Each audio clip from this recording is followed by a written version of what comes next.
আমার গুনাহগুলা মাফ হইল কিনা তোমার আমার তো জানা নাই।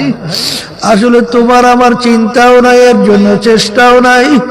আসলে যারা আমার মাওলাকে বিশ্বাস করার মতো করছে, যাদের জাহান্নামের ভয় দিলের ভিতরে ঢুকছে, যাদের কবরের চিন্তা কলবের ভিতরে ঢুকছে, যাদের কিয়ামতের ময়দানের অবস্থা চিন্তা তাদের কলবের ভিতরে ঢুকছে, বাজার তাদের দিকে তাকাইলে দেখবা তাকশাইরু মিনহু জুলুদুল্লাযীনা ইয়াখশাউনা রাব্বাহুম। আল্লাহুম্মা আল্লাহু আকবার। তাকশাইরু মিনহু জুলুদুল্লাযীনা ইয়াখশাউনা রাব্বাহুম সুম্মা তালিনু জুলুদুহুম ওয়া কুলুবুহুম ইলা যিকরিল্লাহ। আমার মালিক ডাক দিয়া বলে, দুনিয়ার ভিতরে এমন কিছু আমার বান্দা বান্দিরা আছে, যখন তাদের কাছে জাহান্নামের আলোচনা করো, আবার আযাব ও গজবের আলোচনা তাদের সামনে করা হয়, তাদের শরীরের চামড়াগুলো থরথর থরথর করে কাঁপে ওঠে, তাদের কলবটা থরথর করে কাঁপে ওঠে। আল্লাহ আল্লাহ, বাজার গুনার পর গুনাহ কইরা যাইতেছে,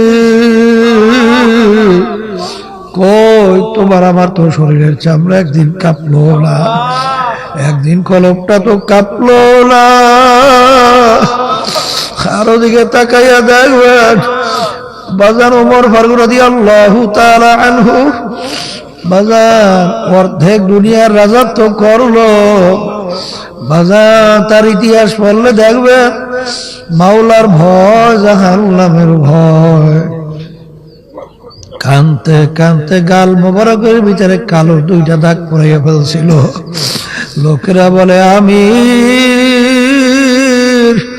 গালের কালো দাগ ভালো দেখা যায় না, ঔষধ লাগান ভালো হইয়া যাবে। তখন তিনি দুই চোখের পানি চাইরা কান্দার বলে, আমার সাথীরা, আমার ইবাদতের ভিতরে ত্রুটির কোনো শেষ নাই, কিন্তু আমি মালিকের দরবারে কি দাঁড় করব? চিন্তা করে ঠিক করছি, বলবো মালিক আর কিছু আনতে পারি নাই, শুধু তোমার ভয়, তোমার জাহান্নামের ভয়। কানতে কানতে গালের ভিতরে দুইটা কালো দাগ পরে নিয়ে আসছি, আর কোন আমল আনতে পারি নাই। আলহামদুলিল্লাহ আলহামদুলিল্লাহ নাহমাদুহু ওয়া নাস্তাঈনুহু ওয়া নাস্তাগফিরুহু ওয়া নু'মিনু বিহি ওয়া নাতাওয়াক্কালু আলাইহি ونعوذ بالله من شرور أنفسنا من يهده الله فلا مضل له ومن يضلله فلا هادي له ونشهد أن لا إله إلا الله وحده لا شريك له ونشهد أن محمدا عبده ورسوله أما بعد فأعوذ بالله من الشيطان الرجيم بسم الله الرحمن الرحيم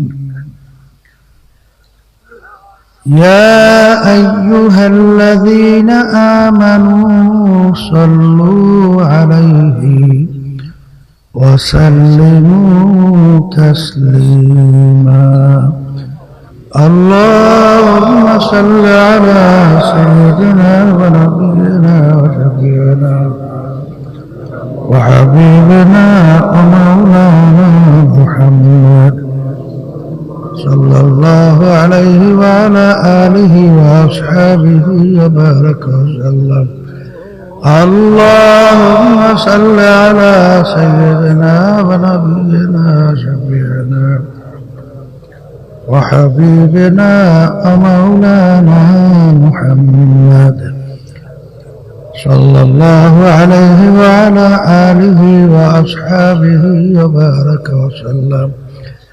اللهم صل على سيدنا ونبينا وشفيعنا وحبيبنا ومولانا محمد صلى الله عليه وعلى آله وأصحابه وبارك وسلم. أعوذ بالله من الشيطان الرجيم. بسم الله الرحمن الرحيم. يا أيها الذين آمنوا اذكروا الله ذكرا كثيرا وسبحوه بكرة وأصيلا. صدق الله العلي العظيم.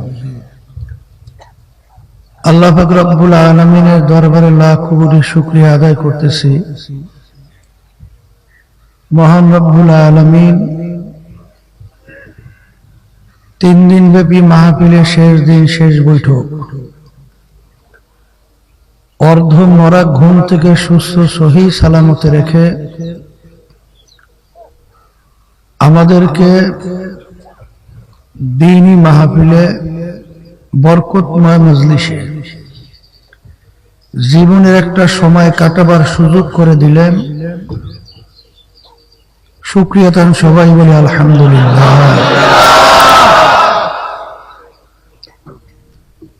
লাইন শাকারতুম লাযীদান্নাকুম ওয়া লাইন কাফারতুম ইন্না আযাবী লাশাদীদ। আল্লাহ রাব্বুল আলামিন বলেন, হে আমার বান্দা বান্দীরা, তোমরা যদি আমার পক্ষ থেকে নেয়ামত পাও, নেয়ামতের শুকরিয়া আদায় করিও। যদি নেয়ামতের শুকরিয়া আদায় করতে পারো, তোমাদের উপরে নেয়ামত আমি আরো বাড়াইয়া দেব।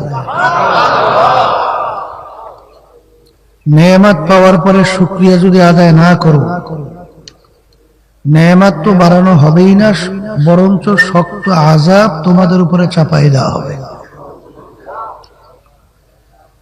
শুকরিয়া বেশি বেশি আদায় করলে আল্লাহ রাব্বুল আলামিন ওই বান্দা বান্দীর উপরে খুশি হয়ে যায়।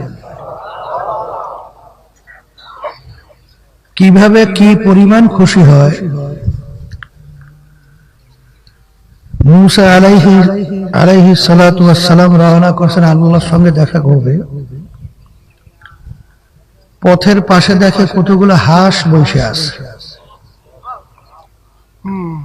আল্লাহর কুদরত, হাঁসগুলোর জবান খুলে গেছে। হাঁসগুলো ডাক দিয়ে বলে, নবী কোথায় রওনা করছেন? আল্লাহর সঙ্গে দেখা করবে। হাঁসগুলো বলতেছে, নবী গো, আমাদের একটা আরজি আল্লাহর কাছে পেশ কইরেন। বহুদিন পর্যন্ত বৃষ্টি হয় না, অনাবৃষ্টির কারণে মাখলুকাত গুলো কষ্ট পায়। কবে নাগাদ বৃষ্টি হইতে পারে, আল্লাহ থেকে একটু জাইনা আইসেন। নবী আল্লাহর সঙ্গে জিজ্ঞাসা করে, রব্বুল আলামিন, হাঁসগুলো জানতে চাইছে কবে নাগাদ বৃষ্টি হইতে পারে। অনাবৃষ্টির কারণে মাখলুকাত গুলো কষ্ট পায়। আল্লাহ রাব্বুল আলামিন বলে, হে জমানার নবী মূসা, তুমি হাঁসগুলোকে জানাইয়া দিও, এখন থেকে 40 বছর পরে বৃষ্টির সিদ্ধান্ত। নবী আসার পরে হাঁসগুলো জিজ্ঞাসা করে, রব্বুল আলামিন, হাঁসগুলো জিজ্ঞাসা করে, নবী গো, আমাদের আরজি আল্লাহর কাছে পেশ করছেন? করছি তো। আল্লাহ কি বলছেন? আল্লাহ বলছেন এখন থেকে 40 বছর পরে বৃষ্টির সিদ্ধান্ত। শোনার পরে হাঁসগুলো বইলে উঠলো আলহামদুলিল্লাহ। নবী ধমকের সুরে বললেন, হে বুকারা, আলহামদুলিল্লাহ বললি কেন? 40 বছর পরে বৃষ্টি হবে, এটা তোদের জন্য তো সুসংবাদ না, দুঃখের সংবাদ। আলহামদুলিল্লাহ কেন বলবেন? হাঁসগুলো বলতেছে, নবী গো, ইন্নাল্লাহা আলা কুল্লি শাইইন কাদির, সমস্ত ক্ষমতার মালিক একমাত্র আমার আল্লাহ। আল্লাহ রাব্বুল আলামিন যদি 40 বছর পরেও বৃষ্টি না দিত, আমাদের কারো শক্তি নাই যে আমরা বৃষ্টি বর্ষাবো। তাই 40 বছর পরে হলেও আল্লাহ বৃষ্টি দেবেন, এর জন্য আমি শুকরিয়া আদায় করছি। নবীর সঙ্গে এখনো কথা শেষ হয় নাই, ঝুপ ঝুপ করে বৃষ্টি শুরু হয়ে গেছে। নবী আশ্চর্য হয়ে জিজ্ঞাসা করে, রব্বুল আলামিন, ভেদ তো কিছু বুঝলাম না, আপনি বললেন 40 বছর পরে বৃষ্টি হবে, এখন তো কথার কথা 40 মিনিটও যায় নাই, বৃষ্টি শুরু হইল কারণ? আল্লাহ রাব্বুল আলামিন বলে, হে জামানার নবী মুসা, 40 বছর পরেই বৃষ্টির সিদ্ধান্ত, কিন্তু আমার মাখলুক হাঁসগুলো যখন আমার শুকরিয়া আদায় করছে, আমি খুশি হইয়া সিদ্ধান্ত পরিবর্তন করিয়া এখন নাগাদ বৃষ্টি নাযিল করলাম। শুকরিয়া আদায় করলে আল্লাহ কি হয়? কিয়ামতের ময়দান আল্লাহ রাব্বুল আলামিন বান্দা বান্দীকে মাফ করার জন্য ওসিলা তালাশ করবে। যারা এই ঠান্ডার মধ্যেও আরাম ছাইরা এই শীতের ভিতরে মাঠের ভিতরে এসে বসছেন, কষ্ট তো নিশ্চয়ই হইতেছে, কথা ঠিক না? হাদিসের ভিতরে আসছে, আল্লাহ রাসূল সাল্লাল্লাহু আলাইহি ওয়াসাল্লাম বলছেন, মোমেন বান্দা বান্দির একটা কাটার গুতাও যদি লাগে, এর মাধ্যমে বান্দা বান্দির গুনাহ মাফ হয়।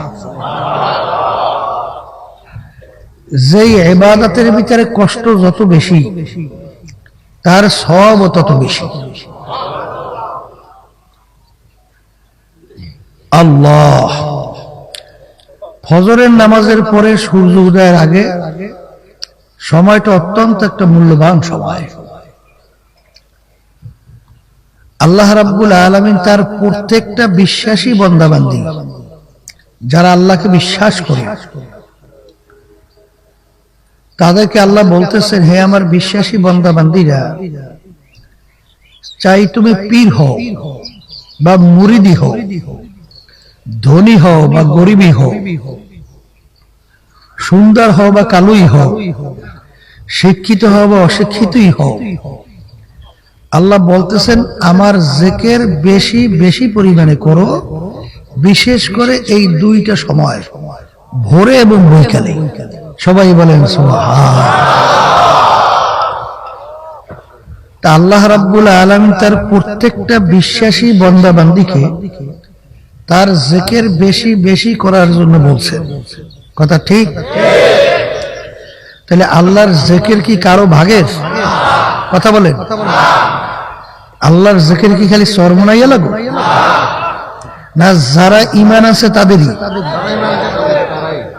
কিন্তু বর্তমানে দেখা যায় মনে হয় যেন আল্লাহর জিকির একটা ভাগে ফেলাই রাখছে, ঠিক না? দেখা যায় আল্লাহর রহমতে সরমনাইয়ালার একটু আল্লাহর জিকির বেশি বেশি করে। অনেকে মনে হয় যে আমরা তো সরমনাই লোক না, তা আমাদের জিকির আজকাল দরকার নাই, এরকম ভাবছবিতে বুঝায় না। বরঞ্চ এক শ্রেণীর বর্তমানে বের হয়েছে, তারা তো আল্লাহর জিকির করেই না, বরঞ্চ যারা আল্লাহর জিকির করে বিভিন্ন কায়দায় ফতোয়া দিয়া বন্ধ করার চেষ্টা করে, আছে না নাই? ওদিকে দেখবেন সমাজের ভিতরে আল্লাহর বিরুদ্ধাচরণ, আল্লাহ রসুলের তরিকার বিরুদ্ধাচরণ শেষ নাই, কথা ঠিক? আল্লাহর বান্দারা, ইসলামের ভিতরে নারী নেতৃত্ব জায়েজ আছে, কিন্তু সে ব্যাপারে তার তেমন কোনো ফতোয়া জারি হয় না। বরঞ্চ দেখা যায় শুধু নারী নেতৃত্ব মানে তাই না, যে মহিলাদের সঙ্গে দেখা দেওয়া জায়েজ নাই তাদের সঙ্গে একাত্রে বসে চায়ের টেবিলে চাও খায়, আবার একাত্রে মিটিংও লিপ্ত হয়, ঠিক না?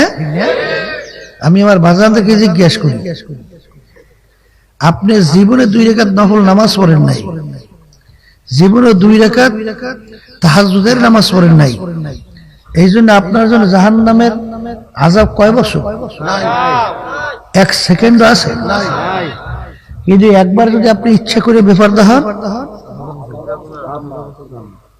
কমপক্ষে একটা কবিরা গুনাহ, আর একটা কবিরার গুনার জন্য কমপক্ষে 7000 বছর জাহান্নামের আগুনের ভিতরে জ্বলতে হবে।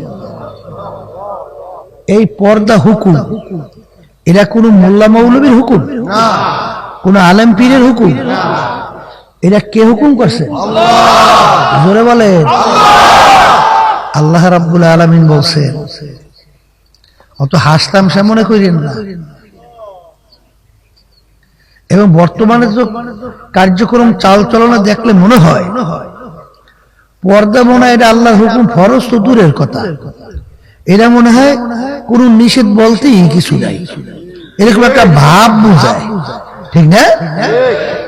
ভালো করে যাই না রেখেন, যে নাকি হারামকে হালাল বানায় সেটা কাফের, সেটা কি? আবার যারা নাকি হালালকে হারাম বানায় সেটাও কাফের। আপনি নামাজ পড়েন না, গুনাহ হবে। নামাজ লাগে কিসে? কি হয়ে গেল? কাফের। কথা বলেন। রোজা রাখেন নাই, কাফের হন নাই। রোজা লাগে কিসে? কাফের। কথা ঠিক? পর্দা আল্লাহর হুকুম, ফরজ। আল্লাহ রাব্বুল আলামিন পর্দা করার জন্য বলছেন। এটা কোনো ব্যক্তির না, কোনো আলেমের না, কোনো পীর, কোনো মুফতির না। এই ব্যাপারে বেপর্দায় সয়লাভ হয়ে যাইতেছে, এই ব্যাপারে একটু চিন্তাও নাই, ভরাও ব্যাখ্যা নাই, চেষ্টাও নাই। কিন্তু এক শ্রেণী আল্লাহর বান্দাবান্দির একটু আল্লাহর জিকির কইরা, আল্লাহর হুকুম পালন করে, আল্লাহর নৈকট্যে পৌঁছার চেষ্টা করে, সেইটা কিভাবে বন্ধ করবে এই জন্য পাগল হয়ে গেছে, ঠিক না? আসলে তো বাজার আল্লাহর জিকির সহ্য করতে পারে না শয়তান। বলেন কে? জিকির মানে স্মরণ করা, জিকির মানে স্মরণ করা। আল্লাহর জিকির যে শয়তান সহ্য করতে পারে না, এটা কি আমার কথা? আল্লাহ রাসূল সাল্লাল্লাহু আলাইহি ওয়াসাল্লাম বলছেন, কি বলছেন? আশ-শায়তানু জাসিমুন আলা কলবি বনি আদম ফাইযা যাকারাল্লাহ খানাসা ওয়া ইযা গাফলা ওয়াসওয়াসা। প্রত্যেকটা বনি আদমের কলবের ভিতরে শয়তান মজবুত হইয়া বসা থাকে। যেই আল্লাহর বান্দাবান্দি আল্লাহর জিকির করে, আল্লাহ রাসূল সাল্লাল্লাহু আলাইহি ওয়াসাল্লাম বলতেছেন, ওই জাকিরিনের কলবের ভিতরে শয়তান থাকতে পারে না। কার কলবে শয়তান থাকতে পারে না? জাকিরিনের কলবের ভিতরে শয়তান থাকতে পারে না আমি বলছি না, সরদার দোজাহান মুহাম্মদুর রাসূলুল্লাহ সাল্লাল্লাহু আলাইহি ওয়াসাল্লাম বলছেন। কথা ঠিক? তাহলে আল্লাহর জিকির সহ্য করতে পারে না ইবলিস শয়তান, ঠিক না? তাহলে প্রত্যেকটা বনি আদমের কলবের ভিতরে ইবলিস শয়তান বৈশা করে কি? আল্লাহ রাসূল সাল্লাল্লাহু আলাইহি ওয়াসাল্লাম বলছেন, ওই কলবের ভিতরে বৈশা বনি আদমকে ওয়াসওয়াসা দেয়, ওয়াসওয়াসা দিয়া গুনার ভিতরে লিপ্ত করায়। দেখবেন গুনাহ করার আগে ওই তার ভিতরে একটা পরিকল্পনা তৈরি হয়, হয় না? ওই পরিকল্পনাটা তৈরি করছে ইবলিস শয়তান। কে তৈরি করছে? এখন এই ইবলিস শয়তানের ধোঁকার থেকে বাঁচা লাগবে না? আর শয়তান কি আমাদের বন্ধু না শত্রু? আল্লাহ রাব্বুল আলামিন কোরআনুল কারীমের ভিতরে বলেন, ইন্নাশ শাইতানা লাকুম আদুউন ফাত্তাখিযুহু আদুওয়া। শয়তান তোমাদের জাহের বাহের প্রকাশ্যে শত্রু, ওকে তোমরা শত্রু হিসেবেই জানো, বন্ধু হিসেবে কখনোই গ্রহণ করিও না। কারণ শয়তান আল্লাহ রাব্বুল আলামিনের দরবারে কসম কইরে আসছে না, কি কসম করছে না যে রব্বুল আলামিন আমি তোমার ইজ্জত জালালের কসম করে বলতেছি, যেই বনি আদমের উসিলায় তুমি আমাকে চিরতরে জাহান্নামের হুকুম এবং চিরতরে লাআনতের তাওয়াব আমার গলার ভিতরে তুমি পড়াইয়া দেছো, আমি তোমার ইজ্জত জালালের কসম খেয়ে বলতেছি ওই বনি আদমকে আমি জাহান্নামে না নিয়ে ছাড়বো না। আল্লাহ রাব্বুল আলামিন বলে, ওরে ইবলিস, এত বড় সাহস, তুই আমার বান্দা বান্দীকে ধোঁকা দিয়ে জাহান্নামে নিবি? তাই তুই জাইনে রাখিস আমার বান্দা বান্দীকে তুই ধোঁকা দিয়া পাহাড় পরিমাণ গুনাহ করাবি। বান্দা বান্দী যখন দুই চোখের পানি চাইয়া দিলটাকে ভাইয়া তাওবা নসুহা খালেস তাওবা কইয়া আমার কাছে মাফ চাবে, আমি জীবনের সব গুনাহ মাফ করে দেব। কথা ঠিক না? তাই শয়তান আমাদের শত্রু না বন্ধু? এই শয়তানের ধোঁকা থেকে ওয়াসওয়াসা থেকে বাঁচার জন্য সবচেয়ে ঔষধের ভিতরে মহামূল্যবান একটা ঔষধ হইল আল্লাহর জিকির বেশি বেশি করা। সবাই বলেন সুবহান।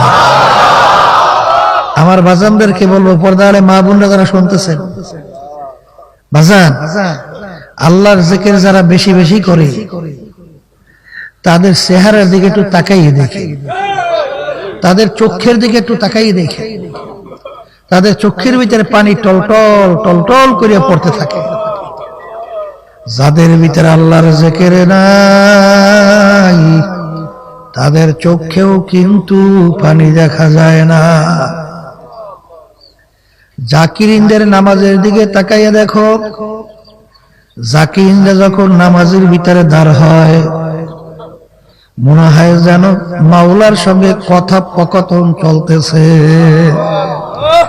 আসসালাতু মিরাজুল মুমিনিন, নামাজ হলো বান্দাবান্দি আল্লাহর মধ্যে দেখা সাক্ষাৎ কথোপকথনের মাধ্যম। হাদিসের ভিতরে আসছে বান্দাবান্দি এরকম 2 রাকাত নামাজ যদি জীবনে একবার পড়তে পারে, তাকবীরে তাহরিমা থেকে শুরু করে সালাম ফিরান পর্যন্ত তার দিলটা 1 সেকেন্ডের জন্য এদিক ওদিক হয় নাই, দিলটা আল্লাহ মুখী হইয়া আছে। এরকম 2 রাকাত নামাজ যদি বান্দা বান্দি জীবনে একবার পড়তে পারে, ওই 2 রাকাত নামাজ তার জন্য বেহেশত ওয়াজিব, জাহান্নাম হারাম। বাজান এরকম 2 রাকাত নামাজ পড়তে বলা বড় সহজ, শোনাও বড় সহজ, বাস্তবতা বড় কঠিন। জোরে বলেন কথা ঠিক না বেঠিক? বাজানদেরকে আমি বিচার রাখলাম, ভালো করে পরীক্ষা নিরীক্ষা করে উত্তর দেবেন। দেখবেন যারা রাখি আমার মাওলার জিকির বেশি বেশি করে তাদের ছাড়া কিন্তু এরকম 2 রাকাত নামাজ কোনদিন পড়া সম্ভব না। কারণ আপনি দেখবেন দুনিয়ার ভিতরে যারা সারাদিন যেই কাজের ভিতরে লিপ্ত থাকে, ঘুমের ভিতরেও কিন্তু ওই কাজের ব্যাপারে চিল্লাইয়া জোরে জোরে ওঠে। জোরে বলেন কথা ঠিক কিনা? যারা সারাদিন দোকানে বেচা বিক্রি করে দেখবেন তারা কিন্তু এই বেচা বিক্রির হালাত তার ঘুমের ভিতরে হঠাৎ লাফ দিয়ে ওঠে। যে আল্লাহর বান্দা বান্দি আমার মাওলার জিকির বেশি করে, ঘুমের ঘরের ভিতরে সে আল্লাহর বান্দা বান্দি আল্লাহ আল্লাহ আল্লাহ কইয়া ডাক দিয়া ওঠে। বাজান সুলতানুল আসগার কাকে বলে? আল্লাহু আকবার, আল্লাহু আকবার। আপনার খেয়াল নাই, আপনি ঘুমায় আছেন, অটোমেটিক আপনার জবানে মাওলার জিকির চলতে থাকবে। আপনি হাঁটতে আছেন, চলতে আছেন, আপনার খবর নাই, পশমে পশমে কলবে কলবে আপনার মাওলার জিকির হইতেছে। বাজান এরকম মাওলার জিকির করতে করতে করতে করতে যখন ওই বান্দা বান্দি একটা গাছের পাতার দিকে তাকায়, তখন তাকে গাছপালা তরুলতা মাওলার জিকির করতেছে। বাজানদেরকে বলবো, পর্দালে মা বোনদেরকে বলবো, পরীক্ষা কইরা দেখো বাজান, যখন জাকিরিন উপরের দিকে ওঠে তখন জিকির করে আল্লাহু আকবার, যখন নিচের দিকে নামে জিকির করে সুবহানাল্লাহ, যখন সমান জমিনের ভিতরে চলে তখন জিকির করে লা ইলাহা ইল্লাল্লাহ। লা বইলে যখন মাথা ডান কাঁধের দিকে ঘুরায় তখন বান্দাবান্দি খেয়াল করে নাই নাই নাই,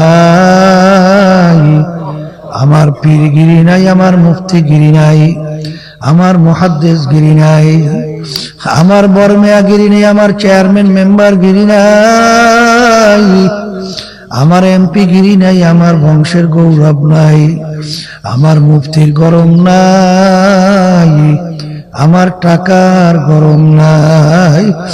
এরকম গায়রুল্লাহকে কলব থেকে উঠাইয়া ডান দিয়ে ফালায়।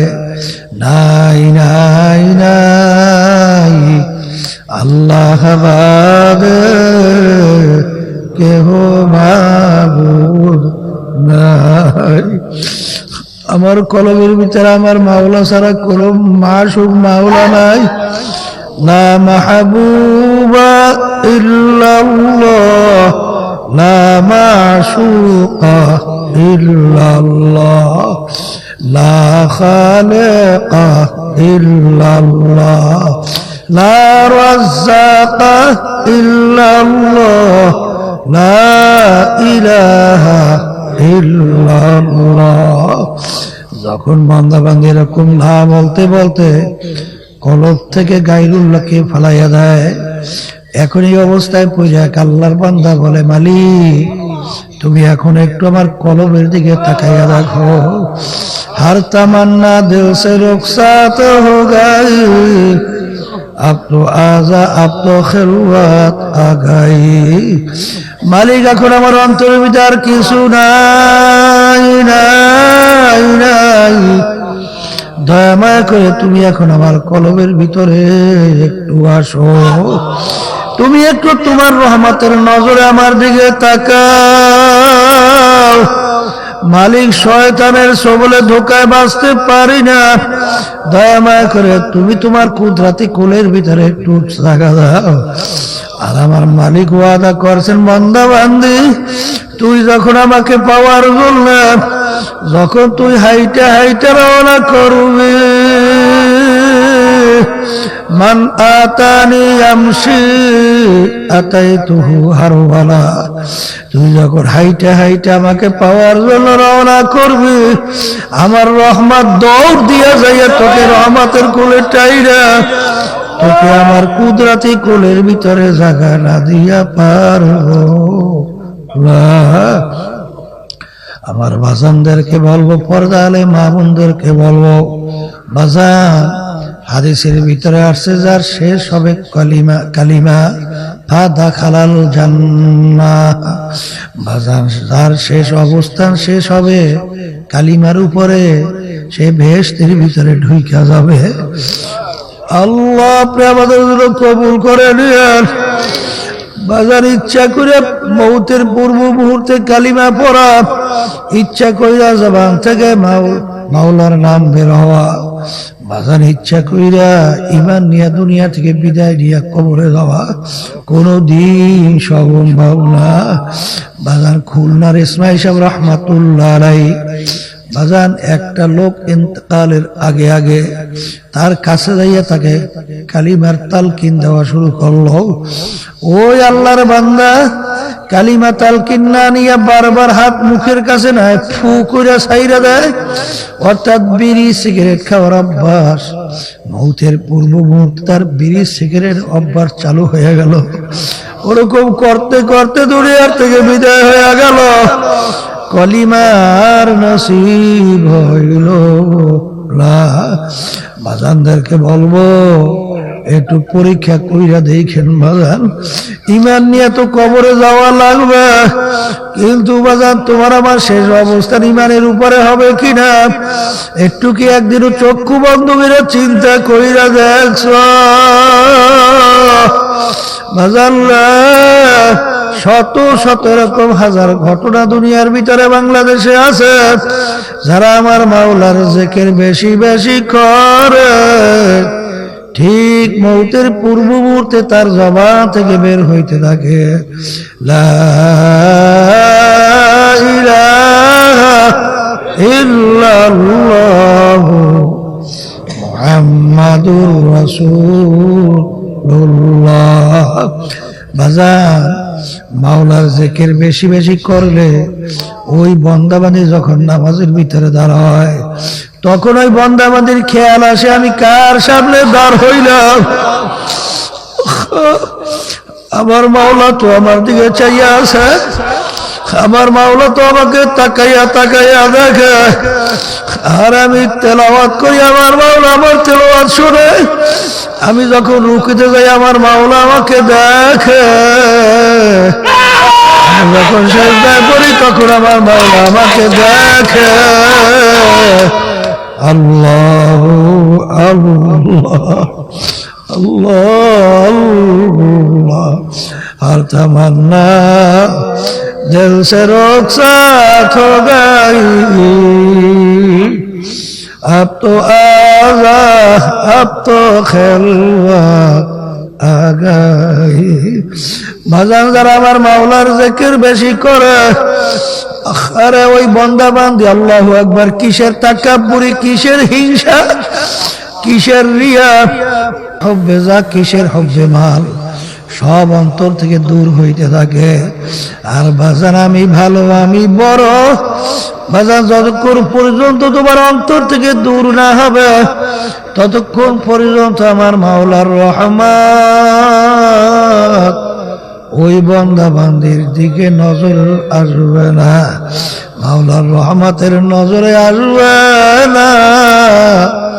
কারণ আল্লাহ রাব্বুল আলামিন, আল্লাহু আকবার, আল কিবরু রিদাই, আমার মালিকের খাস পোশাক হইল তাকাব্বুরি, কিন্তু যে নাকি তাকাব্বুরি করে আমি ভালো আমি বড়, আমার মালিকের পোশাকটা এটা নিজের গায়ে লাগাইতে চায়, নাউযুবিল্লাহ।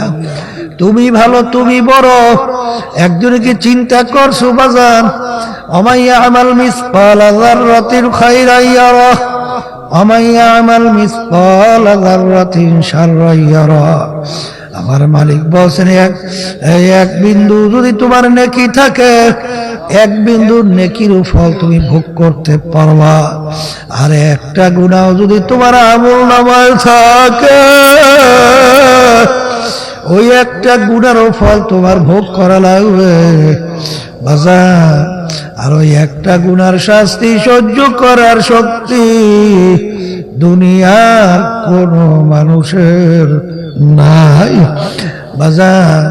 আমার গুনাহগুলা মাফ হইল কিনা তোমার আমার তো জানা নাই, আসলে তোমার আমার চিন্তাও নাই, এর জন্য চেষ্টাও নাই। আসলে যারা আমার মাওলাকে বিশ্বাস করার মতো করছে, যাদের জাহান্নামের ভয় দিলের ভিতরে ঢুকছে, যাদের কবরের চিন্তা কলবের ভিতরে ঢুকছে, যাদের কিয়ামতের ময়দানের অবস্থা চিন্তা তাদের কলবের ভিতরে ঢুকছে, বাজার তাদের দিকে তাকাইলে দেখবা তাকশাইরু মিনহু জুলুদুল্লাযীনা ইয়াখশাউনা রাব্বাহুম। আল্লাহুম্মা আল্লাহু আকবার। তাকশাইরু মিনহু জুলুদুল্লাযীনা ইয়াখশাউনা রাব্বাহুম সুম্মা তালিনু জুলুদুহুম ওয়া কুলুবুহুম ইলা যিকরিল্লাহ। আমার মালিক ডাক দিয়া বলে, দুনিয়ার ভিতরে এমন কিছু আমার বান্দা বান্দিরা আছে, যখন তাদের কাছে জাহান্নামের আলোচনা করো, আবার আযাব ও গজবের আলোচনা তাদের সামনে করা হয়, তাদের শরীরের চামড়াগুলো থরথর থরথর করে কাঁপে ওঠে, তাদের কলবটা থরথর করে কাঁপে ওঠে। আল্লাহ আল্লাহ বাজার, গুনার পর গুনাহ কইরা যাইতেছে, কই তোমার আমার তো শরীরের চামড়া একদিন কাঁপলো না, একদিন কলবটা তো কাঁপলো না। আরো দিকে তাকাইয়া দেখবেন বাজার ওমর ফারুক রাদিয়াল্লাহু তাআলা আনহু বাজার অর্ধেক দুনিয়ার রাজত্ব করলো। বাজার তার ইতিহাস পড়লে দেখবে মাওলার ভয়, জাহান্নামের ভয়। কানতে কানতে গাল মোবারকের ভিতরে কালো দুইটা দাগ পড়াইয়া ফেলছিল। লোকেরা বলে আমি গালের কালো দাগ ভালো দেখা যায় না, ঔষধ লাগান ভালো হইয়া যাবে। তখন তিনি দুই চোখের পানি চাইরা কান্দার বলে আমার সাথীরা, আমার ইবাদতের ভিতরে ত্রুটির কোনো শেষ নাই, কিন্তু আমি মালিকের দরবারে কি দাঁড় করব? চিন্তা করে ঠিক করছি বলবো মালিক আর কিছু আনতে পারি নাই, শুধু তোমার ভয়, তোমার জাহান্নামের ভয়। কানতে কানতে গালের ভিতরে দুইটা কালো দাগ পরে নিয়ে আসি, আর কোন আমল আনতে পারি নাই। ওয়ানাহান নাফসা আনিল হাওয়া ইন্নাল জান্নাতা হিয়াল মাওয়া। যেই বান্দা বান্দি আমার মাওলার ভয়, আমার মাওলার জাহান্নামের ভয়, দুই চোখের পানি চাইরা কাইদা মাওলার কাছে মাপ চাবে, ওই বান্দা বান্দিকে আমার মাওলা তার বেহেশতের সুসংবাদ দিয়া রাখছেন। এই জন্য আমার বাজানদেরকে বলবো, পর্দালে মা বোনদেরকে বলবো, বাজান এত চেষ্টার পর গুনার থেকে কেন ফিরতে পারি না? আল্লাহর হুকুম নবীর তরিকা অনুযায়ী কেন চলতে পারি না? বাজান দুইটা টাইম সকাল সন্ধ্যায় মাওলার জিকির করো, বুঝে আসুক বা না আসুক, ভালো লাগুক বা না লাগুক, করতে মন চাক বা না চাক, অন্তত এই দুইটার সময় আমার মাওলার জিকির ছাইরো না। জিকির মে ক্যা মজা হ্যায় জাকিরু সে পুছিও, শাখে গোল মে ক্যা মজা হ্যায় বুলবুলো সে পুছিও। আমার মাওলার জিকিরের ভিতরে যে কি মজা, জাকির ছাড়া কোনদিন বোঝানো যায় না। বাজান আল্লাহু আকবার, আল্লাহু আকবার।